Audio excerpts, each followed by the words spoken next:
Assalamualaikum warahmatullahi wabarakatuh. Halo everyone, kembali lagi sama aku Melinda Nur Sabrina Almadanti di acaranya BBM Bincang-Bincang Milenial.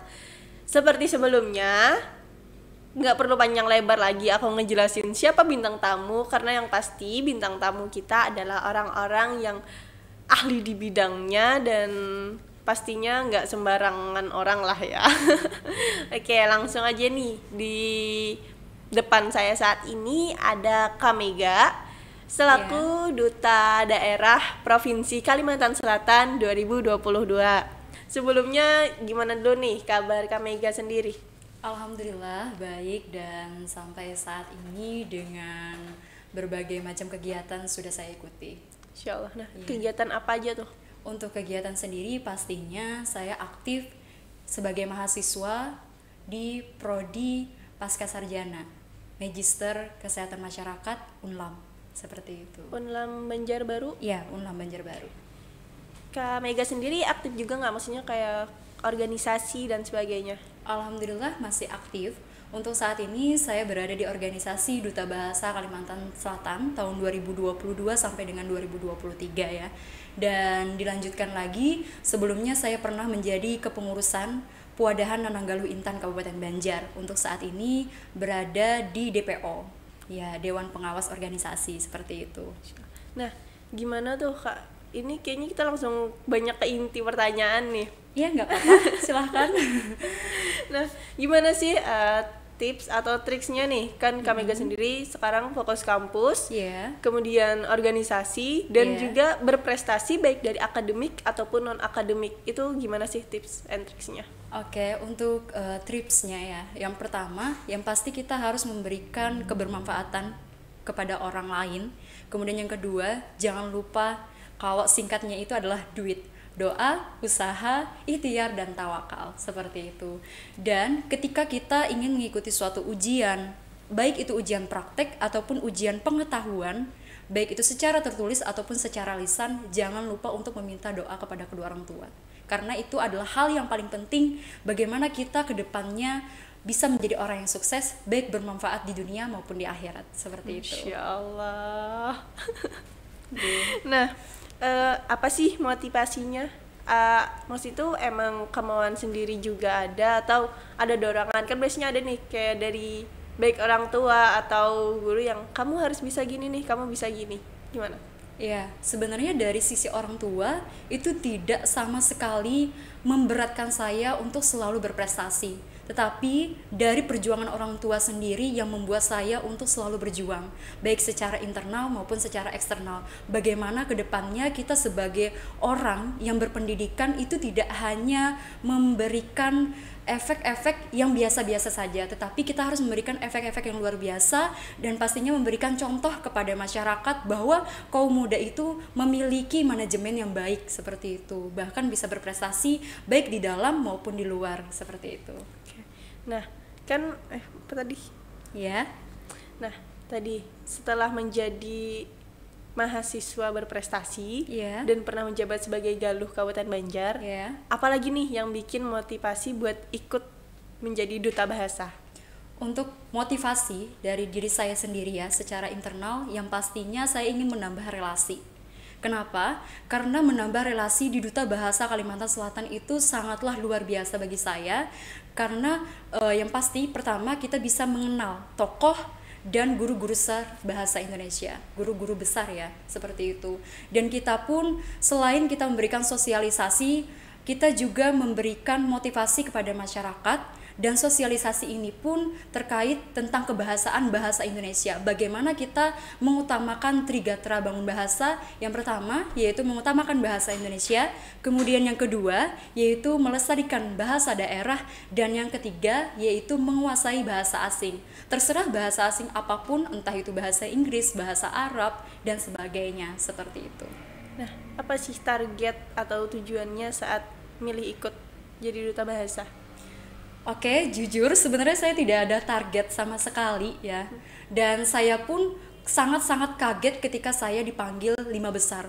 Karena di satu sisi kita sebegitu banyaknya orang yang mendaftar, dari 153 orang yang mendaftar itu secara administrasi, kemudian secara pengumpulan esai juga itu harus sesuai dengan PUEB, yang mana pedoman umum ejaan bahasa Indonesia yang baik dan benar. Baik di sini dikatakan sesuai dengan kondisi, sedangkan yang benar di sini dikatakan sesuai dengan PUEB, seperti itu. Dan setelah kita seleksi administrasi dan seleksi esai, itu juga adanya seleksi wawancara. Seleksi wawancara di sini ada 20 atau 40 orang ya, 40 orang, yang mana 20 orang putra dan 20 orang putri.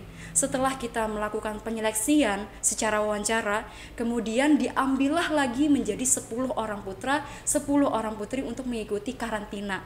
Dan karantina itu pun memiliki berbagai macam kegiatan, yang mana kita harus mengikuti ujian kemahiran bahasa Indonesia. Yang mana untuk uji kemahiran bahasa Indonesia sendiri, kalian pasti juga mengetahui untuk uji kemahiran bahasa Indonesia ini sama halnya dengan tes TOEFL, tapi ini dalam bahasa Indonesia, seperti itu. Oke. Kakak sendiri maksudnya tahu informasi tentang duta bahasa itu dari mana nih? Untuk informasi duta bahasa pastinya dari kakak-kakak di atas saya, kakak-kakak tingkat ya, dari kampus dan juga organisasi di Puadahan Nananggaluh Intan, dan pastinya dari Instagram, yaitu akun Balai Bahasa Kalimantan Selatan, seperti itu. Kan tadi itu tahapannya tuh lumayan ketat banget nih, berarti tentang bahasa Indonesia sendiri, baik dari penulisan dan sebagainya. Kakak sendiri belajarnya dari mana tuh? Untuk saya pribadi pastinya kita belajar secara mandiri ya. Dan secara mandiri ini dengan melalui Google, kemudian dengan mengetahui bagaimana sih cara kerja dan proses untuk program kerja baik itu duta bahasa yang dibawahi oleh Balai Bahasa Kalimantan Selatan. Dan Balai Bahasa Kalimantan sendiri itu berkaitan dengan Badan Pengembangan dan Pembinaan Bahasa Kementerian Pendidikan. Seperti itu, dan itu sangat berkaitan. Berarti otodidak gitulah ya, maksudnya nggak yang belajar nih lewat guru atau lain, apa sih biasanya kayak les gitu kan ya? Oke, untuk lewat les itu tidak ada, dan di sini saya hanya memberikan esai saya bagaimana sih esai yang baik dan benar. Kenapa? Karena sebelumnya saya tidak pernah sama sekali membuat esai, tetapi di balik pengalaman saya yang sebelumnya sudah pernah mengikuti pelatihan oleh Balai Bahasa pada tahun 2017, itu ilmunya itu melekat pada diri saya sehingga saya bisa mencurahkan di esai tersebut, seperti itu. Untuk program kerja duta bahasa sendiri gimana tuh?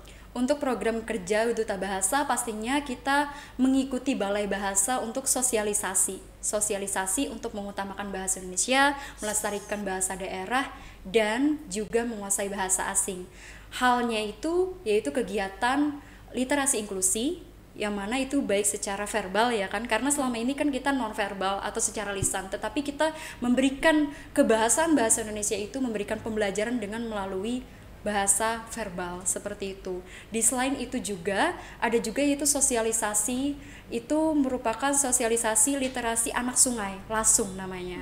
Dan Lasung itu kita ke daerah-daerah 3T, yaitu terdepan, kemudian terpencil dan tertinggal, seperti itu. Jadi sangatlah banyak program kerja, tetapi di sini saya rangkum menjadi satu, bagaimana kita sebagai duta bahasa itu memberikan dampak positif kepada masyarakat bahwa bahasa Indonesia itu sangat baik dan sangat benar, seperti itu, baik secara baku ataupun secara tidak baku. Seperti ya contoh ya, karena selama ini kita katakan ini apa? Ini selempang, sebenarnya ini samir, seperti itu.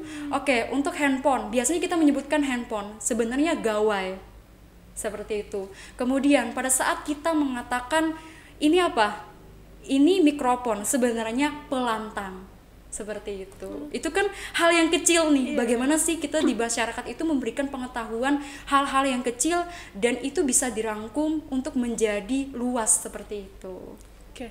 Nah, berarti tadi kan sosialisasi. Itu maksudnya apakah turun ke lapangan dengan satu kali atau mungkin berkelanjutan nih, misal di tempat terpencil dulu, kemudian ada 1 bulan untuk pelatihan dan sebagainya? Baik, itu pastinya mengikuti dari program kerja Balai Bahasa. Dan di sini pun setiap tahun ya untuk program literasi inklusi, kemudian program untuk sosialisasi literasi mengenai kebahasaan Indonesia itu setiap tahun. Dan itu pastinya diberikan jadwal, dan jadwalnya itu disepakati di musyawarah mufakat kepada pengurus Duta Bahasa Kalimantan Selatan, seperti itu. Nah, kakak sendiri kan ini kayaknya sangat dari awal aku baca itu udah nih, wah nih kayaknya keren banget nih. Ini benar-benar dari awal baca pun sudah merasa termotivasi sendiri. Nah, kalau kakak sendiri pernah nggak sih di posisi maksudnya tuh lagi down atau kayak yang pernah merasa minder dan sebagainya, itu gimana lagi kakak ngatasinnya? Oke, itu sangatlah pernah dirasakan. Kalau bahasa biasanya itu kan insecure ya, kalau kita tidak percaya diri. Tidak percaya diri itu berasal dari mana? Berasal dari kita sendiri. Bagaimana kita menghadapi hal tersebut dan menyelesaikan suatu permasalahan itu dengan baik. Dan di sini yang paling saya takuti adalah pastinya saingan. Seperti itu. Bagaimana kita memberikan saingan secara sehat. Seperti itu, memberikan contoh kepada pesaing dan jangan merasa pesaing itu lebih hebat dari kita. Tetapi anggaplah pesaing itu teman dan menambah relasi kita untuk selalu meningkatkan serta menambah tali silaturahmi, seperti itu. Nah, tadi kan kakak bilang tuh bahwa termotivasi karena melihat perjuangan orang tua. Tapi pernah nggak sih kakak kepikiran kayak yang kan enak aja tuh jadi mahasiswa kupu-kupu yang pokoknya datang ke kampus, belajar, lulus, wisuda, cari kerja, selesai. Nggak usah yang ngejar prestasi akademik maupun non akademik. Aduh maaf suara saya. Oke, nggak apa-apa. Akademik atau non akademik gitu loh. Pernah nggak sih kepikiran gitu? Kayak biasa aja lah. Oke, terima kasih sebelumnya ya. Sebenarnya saya tidak pernah terpikirkan hal tersebut. Kenapa? Karena dengan kita mengikuti suatu organisasi dan dibarengi dengan prestasi akademik, itu memberikan saya semangat untuk selalu menambah ilmu, baik dari pengalaman secara orang luar ataupun secara diri saya pribadi.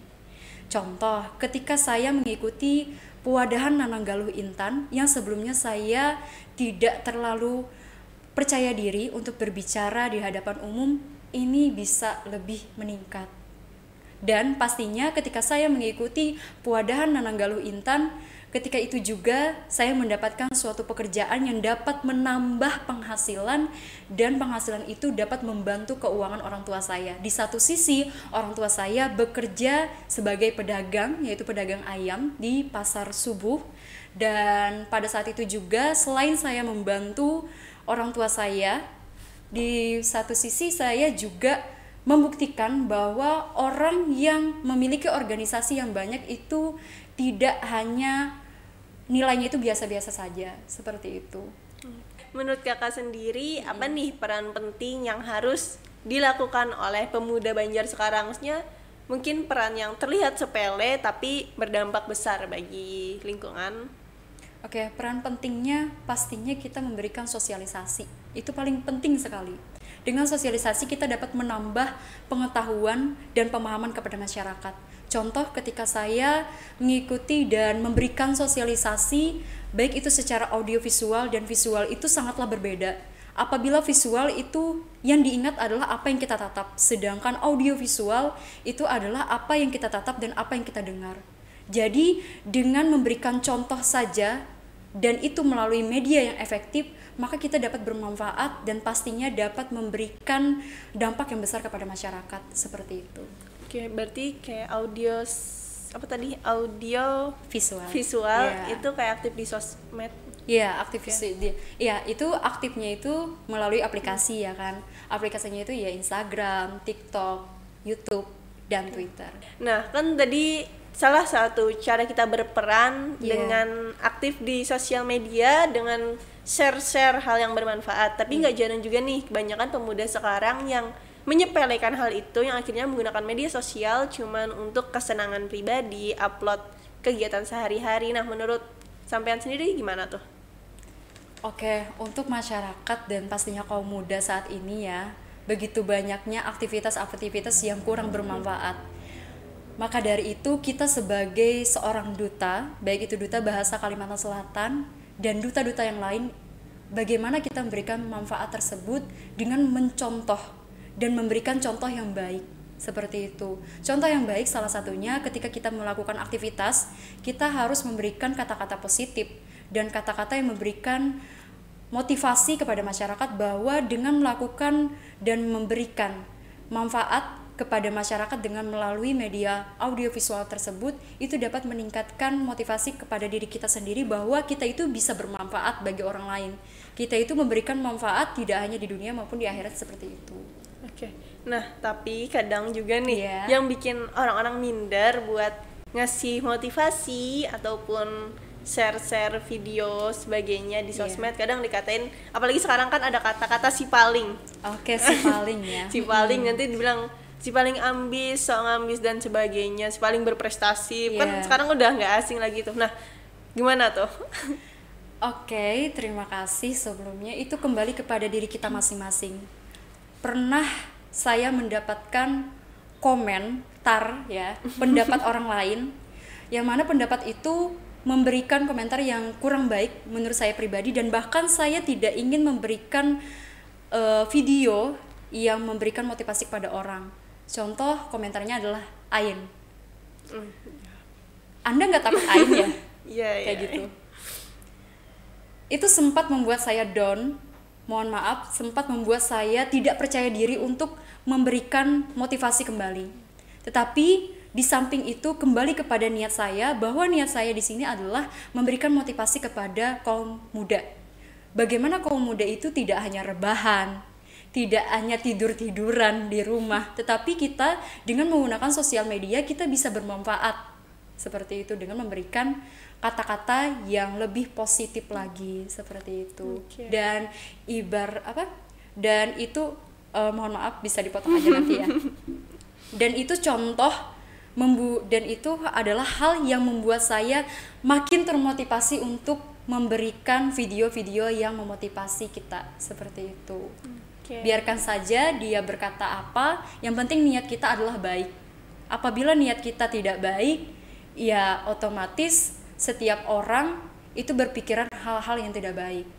Apa yang dikatakan oleh orang lain itu adalah apa yang dipikirkan oleh dia. Jika dia berpikiran negatif, maka otomatis yang keluar dari kata-kata dia adalah negatif. Jika dia berpikiran positif, maka yang keluar dari kata-kata dia adalah positif. Seperti itu. Jadi kita ambil positifnya saja, kayak gitu. Soalnya agak berat juga nih, apalagi buat cewek sekarang kan. Ya tadi kayak salah satunya Ain, nanti dibilang tabarruj dan sebagainya gitu loh. Luar biasa. Pokoknya agak susah sekarang tuh, terlalu masya Allah. Dan kita pun bisa menyelingi hal-hal tersebut dengan melakukan amal ibadah yang lebih baik lagi, seperti bersolawat dan sebagainya. Masya Allah. Seperti itu. Kembali kepada diri kita masing-masing. Oke, kalau boleh tahu siapa nih tokoh atau figuran yang jadi panutan dan apa alasannya? Tokoh atau figuran yang menjadi panutan adalah tidak jauh orang tua saya. Orang tua saya adalah orang yang sangat luar biasa, yang mana hanya seorang yang lulusan SD, tetapi bagaimana caranya anaknya itu lebih dari dia. Dari situ saja kita dapat mencontoh, oh orang tua saya adalah pekerja keras, berarti saya harus bekerja keras. Oh orang tua saya adalah pemikiran-pemikiran yang selalu memberikan motivasi dan pemikiran positif, berarti saya harus juga berpikir positif, seperti itu. Untuk tokoh-tokoh yang lain dan di luar yang pastinya sangat banyak, seperti Ki Hajar Dewantara yang memberikan Ingar Sotuntulude, Ingmadia Mangunkarso dan Tuturi Handayani, itu kan sudah merangkum semuanya bahwa anak muda itu memberikan contoh yang baik, seperti itu. Keren banget nih, yang intinya juga bahwa didikan orang tua itu pasti nggak bakal jauh akan membentuk karakter anaknya. Dan yakin banget nih bahwa orang tua Kak Mega tuh emang bener-bener keren. Iya, keren banget pokoknya. Oke. Nah, kan tadi bahas duta bahasa tuh menguasai 3 bahasa, yakni bahasa Indonesia, bahasa daerah, dan bahasa asing. Nah, untuk ketentuan bahasa asing ini sendiri apakah terpatok untuk bahasa Inggris atau bebas nih, misal bahasa Jepang, Korea, dan sebagainya? Baik, terima kasih atas pertanyaannya. Jadi di sini saya menjawab memang tidak ada patokan. Baik itu patokan bahasa Inggris, bahasa Arab, bahasa Jepang, bahasa Mandarin, itu tidak ada patokan untuk kita memberikan contoh yang baik kepada kaum muda. Seperti itu. Dan bahkan yang saya ketahui adalah sangat luar biasa sekali ketika saya bertanya-tanya kepada kakak-kakak yang sebelumnya menjadi duta bahasa. Beliau ternyata pernah ke Jepang 1 tahun. Jadi secara otomatis beliau pasti tahu tentang bahasa Jepang. Kemudian ada juga di tahun 2021, salah satu dari duta bahasa Kalimantan Selatan, beliau merupakan pertukaran pelajar ke Amerika Serikat. Jadi secara otomatis beliau juga bisa bahasa Inggris. Bahkan ada juga pada tahun 2022 tahun ini teman saya, beliau bisa bahasa Mandarin. Dengan kita mengetahui bahasa-bahasa asing, baik itu di luar dari bahasa Inggris, itu juga diperbolehkan, yang mana membantu program dari Balai Bahasa, yang mana pengembangan dan pembinaan bahasa itu dengan melalui program BIPA. Yang mana BIPA itu merupakan program yaitu memberikan pembelajaran bahasa Indonesia ke penutur asing. Seperti itu. Bahkan yang pernah saya dengar adalah ada kakak yang mengajarkan bahasa Indonesia dengan menggunakan bahasa Arab, bagaimana ke depannya mahasiswa yang ingin mendapatkan beasiswa ke luar negeri itu dapat berbahasa secara baik. Seperti itu. Nah, tadi kan Kak Mega ada nyebutin tentang BIPA. Yeah. Nah, BIPA itu apakah terbuka untuk umum, untuk pelajar nih, misal dari kalangan santri, pelajar ataupun mahasiswa yang mau ikut belajar di situ, dan gimana caranya? Ya, itu pastinya terbuka untuk umum. Dan yang memberikan pembelajaran pastinya yang tahu 2 bahasa. Bagaimana kita memberikan pembelajaran bahasa Indonesia dengan baik dan benar melalui bahasa asing yang kita kuasai. Dan bahkan itu juga ada jadwal serta kurikulumnya dan diatur oleh pengembangan dan pembinaan bahasa. Seperti itu. Oke, nah untuk BIPA tadi mungkin kakak bisa nih ngasih informasi baik dari akun sosial medianya atau yang lain biar teman-teman kalau ada yang tertarik bisa langsung cek. Oke, terima kasih. Sebelumnya untuk BIPA itu kan merupakan program ya, dan program itu pastinya dari Instagram yang resmi, yaitu Balai Bahasa Kalimantan Selatan.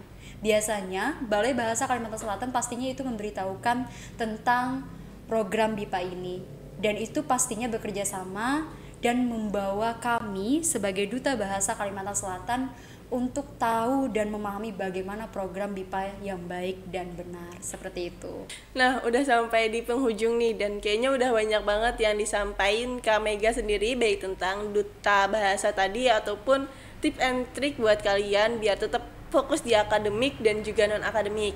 Nah, mungkin closing statement ada nih dari Kak Mega sendiri buat teman-teman semua. Baik, yang pertama pastinya kita harus berpikir positif.